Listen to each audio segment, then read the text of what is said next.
place the information someplace else and not get the exam question wrong, okay? Forget replacing. Just memorize this. RNA never has T's. Ever. So it never has T's, and so then you just do the U thing and you're done. Okay? Right? When we learn it in RNA, T is replaced with U. God, that's just too much. Too much. I see you guys slip and fall on that one all the time. So just brand it. No T's in RNA. Well, what? Just memorize that. No T's in RNA. Oh God, no U. There. Okay, yeah. You put the U in there, right? You didn't replace anything. You just got the answer right. Okay, so you know what the genome is, and forget what the word genetics means. Who cares? You guys know what it is, okay? It's studying heredity, studying how you pass on information, guys, from one generation to the next. It ain't on the exam. It ain't on the study guide. Skip it. You gotta know the genome, though. Okay, genomes, all genomes are made of these parts. This is, guys, the individual parts that make up the molecule as a whole. The parts, as you guys astutely said, are called nucleotides. And we've got 5 total. 5 total nucleotides. Now I just dropped that on you, right? Everybody has 4 at a time, but there's 5 total. RNA has 4. DNA has 4. But if you count them all up, we got 5 different kinds, right? A, T, C, G, and U. 5. Watch that. How many total nucleotides exist in all genomes everywhere? 5. Okay?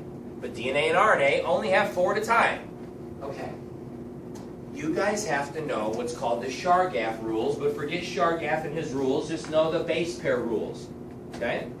Bauman might talk about Chargaff. He's the dude that came up with the idea that these things got to connect together in specific ways. Only G and C, and only A and T. But what do you do with RNA? Oh my God, there is no T in RNA. A and U. Swap it out, right? GC always, AT always, and AU always, and we have RNA right there. U stands for what? Awesome. Thank you, Smart. Uracil. That's right. It's the only one you really have to know, guys.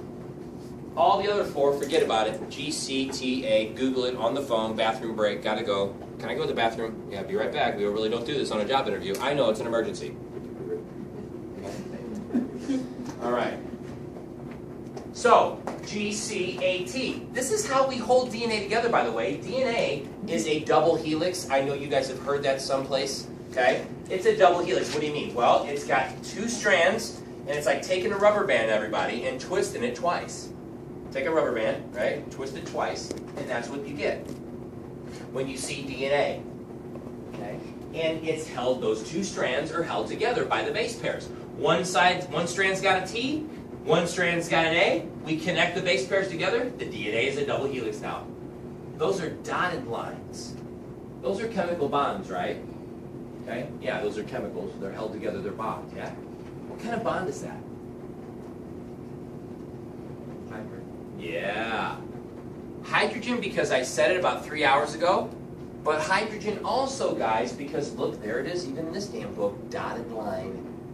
Dotted line. Didn't I do a dotted line by doing some water over there? You got solid lines, covalent bond, right? Like, see, look at an H2O in your mind. You got the 2 H's and an O, right? The 2 H's are connected covalently. But if I have water, and I connect them because I'm trying to fill up a glass, that is hydrogen bonds. That's why I can splash you in the face. That's why, you know, water, right? All kinds of these hydrogen bonds, they're not strong. Right? You can break them real easy. I'm breaking them all over the place right now. And so therefore, guys, DNA is very easy to break apart. Very easy. Okay? Now, the thing about it is that those strands are tough. Little blurb about genes. Mr. Toll, you keep blurbing. Mr. Toll, is your blurb on the study guide? No, I'm interested. Okay? Here's a blurb about DNA, how tough it is. Proteins are some wimpy stuff. Hydrogen bonds, weak as hell. But the strands, guys, what was the story about Jurassic Park? You guys remember that movie? Jurassic Park? How did we make the dinosaurs? You guys remember? Amber. Right? There's a mosquito in amber, trapped in amber. For 30 million years, guys, we just, and this, that part is a fact. That part is a fact? Maybe. Okay? That part is a fact where we found a mosquito just caught in sap and just sitting there for 30 million years. Now it's dead, but it is totally mummified, no oxygen, no decay. There's the mosquito. We freaked out because, oh my God, that is a fossil that's not fossilized, right? We crack open that amber, we got the mosquito. You know what we were able to find? DNA. We got that, guys. We got DNA out of the nitrous bag. We got DNA out of, what did he say? Yes, he did. You guys, you suffered really bad. Hey, I really would. I would think more guys, nursing, then, I mean, you guys got to do some crazy stuff with the dental stuff. You guys got to, what did you do today? Nitrous. Right. You had to suck nitrous or something? Yeah, because you guys, when you go under, right? So you had to experience that. Again, with the warning. Okay? But the thing about that amber, guys, is that the DNA was intact for 30 million years. We isolated it, we looked at it, we sequenced it, and we fit it, by the way, right in the mosquito family tree. We've done that, and this is where we're going with this, about evolution. Because we're going to talk about evolution in genetics. It's important. The reason why we have methicillin-resistant Staphylococcus aureus is because that organism evolved that way. It changed, guys, into that thing. Okay?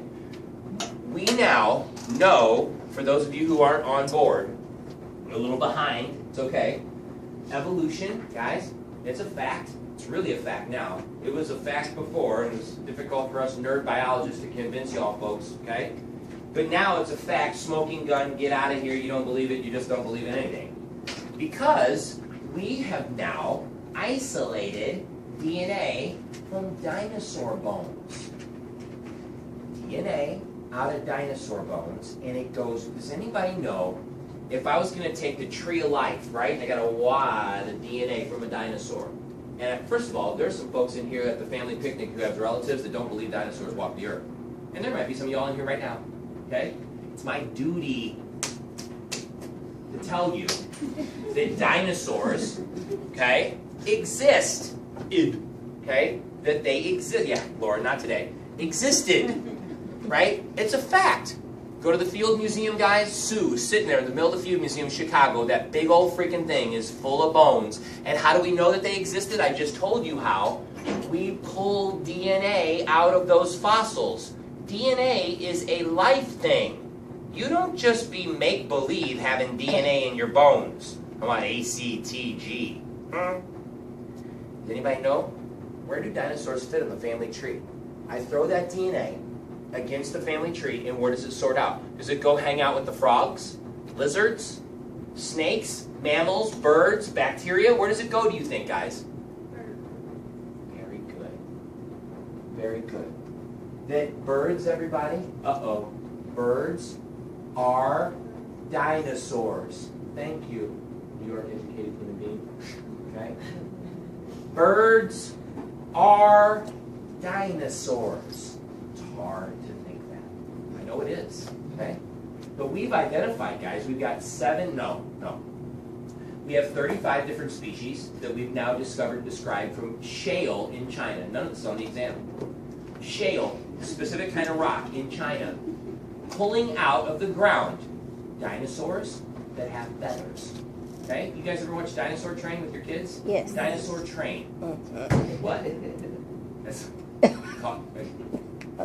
you think little boys are going to watch that? Dinosaur Train?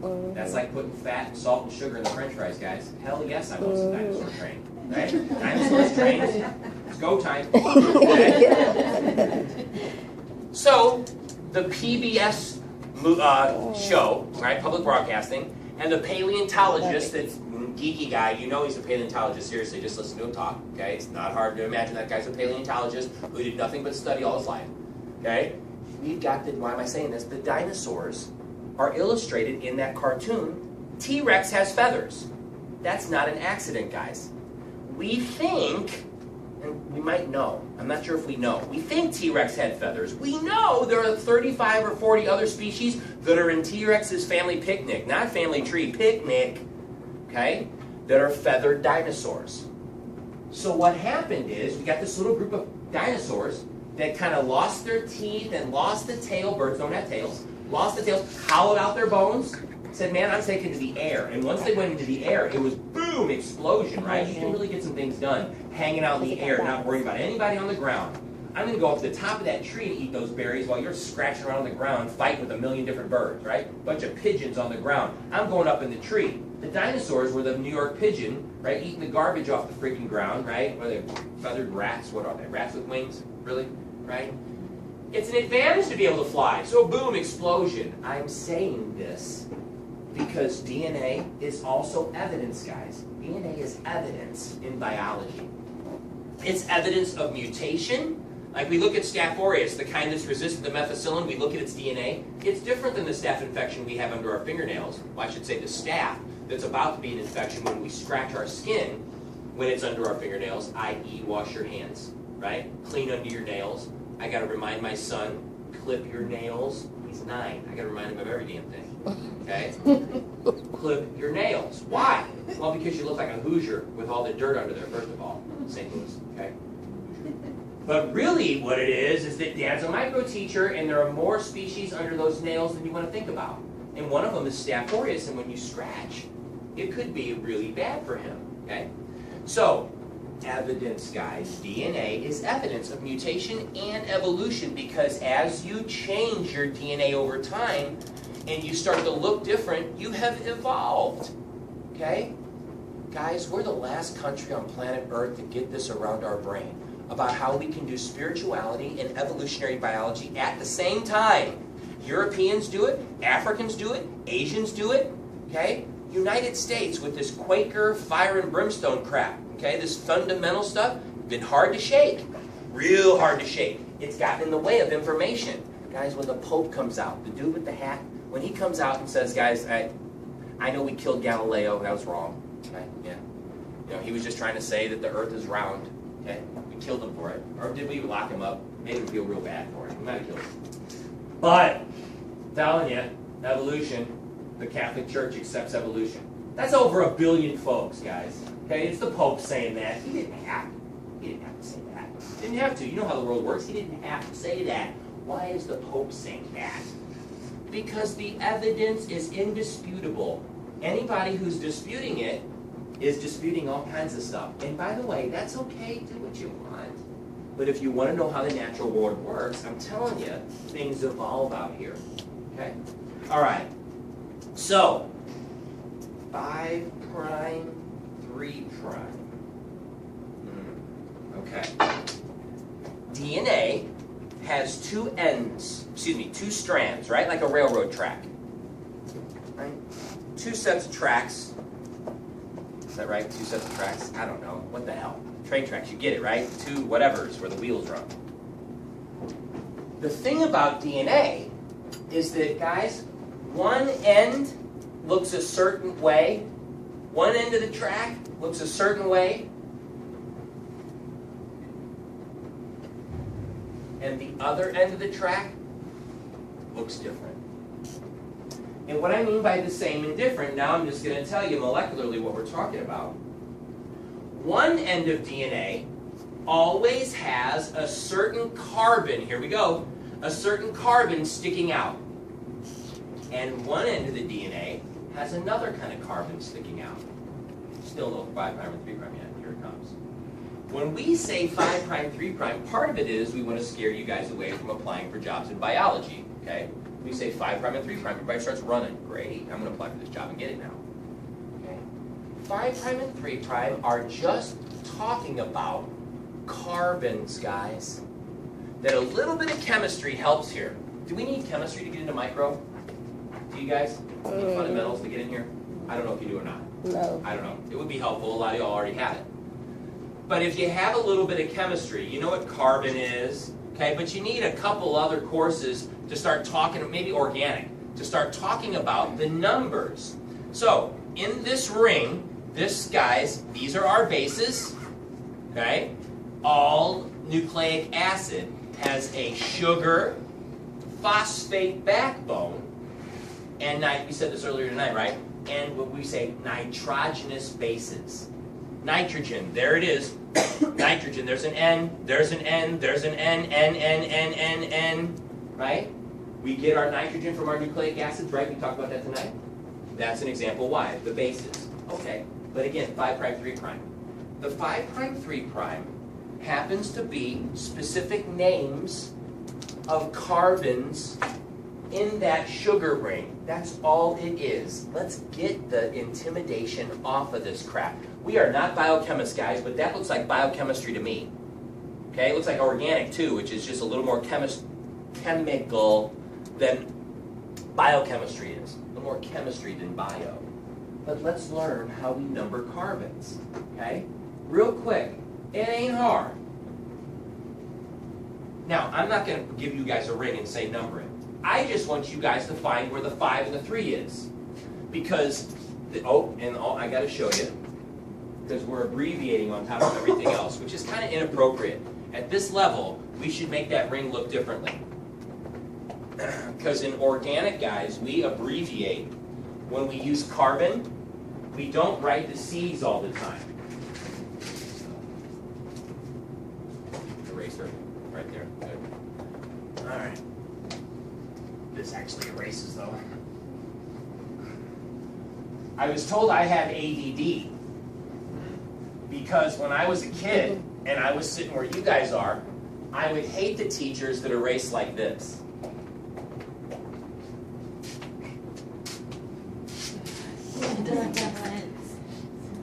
You have to finish it first, one part of it. That's ADD, though.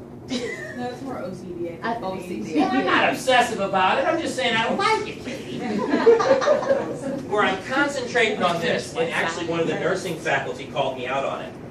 Said, "Oh, Kevin, you got ADD." Right? Where I was like, man, that drives me crazy. Get it all gone. It doesn't make sense. It's really just a preference. And folks got ADD, kind of key in on that. All right. Let's see. Carbon. Let's draw this ring. It's a pentagon. Okay? And let's see. We've got an O right there. We don't care. Then we got an up and an over. Okay? This is phosphate over here. Phosphate group. This is the sugar. And then this little dude gets an N, an N, an N base, blah, blah, blah. Okay? What we want to talk about is the sugar because these are where the carbons are that we're interested in. We've got a one. Oh, when you draw a ring, the organic chemists, they abbreviate, but this is what's understood. Every time you have an end point, guys, unless they tell you otherwise, there's a carbon there. Intersection, intersection, and endpoint, endpoint, endpoint, endpoint, endpoint, oxygen. Okay? This is carbon number 1. Why? Because someone made up some stupid rules and said this is how we do it. 1, 2, 3, 4, and 5. Why prime? I don't know. Again, confusing, scary. Ooh, prime. Weird. Okay? This guy is the 5 prime carbon. This guy is the 3 prime carbon. Guys, we can call it top and we can call it bottom if you want. Okay, when I say 5 and 3, I'm talking about directionality now. Okay? There's a direction here. It matters a lot about 5 and 3 because this is a nucleotide, right? Let's say I want to build some DNA and I want to add another nucleotide to that nucleotide there to make 2, a dinucleotide.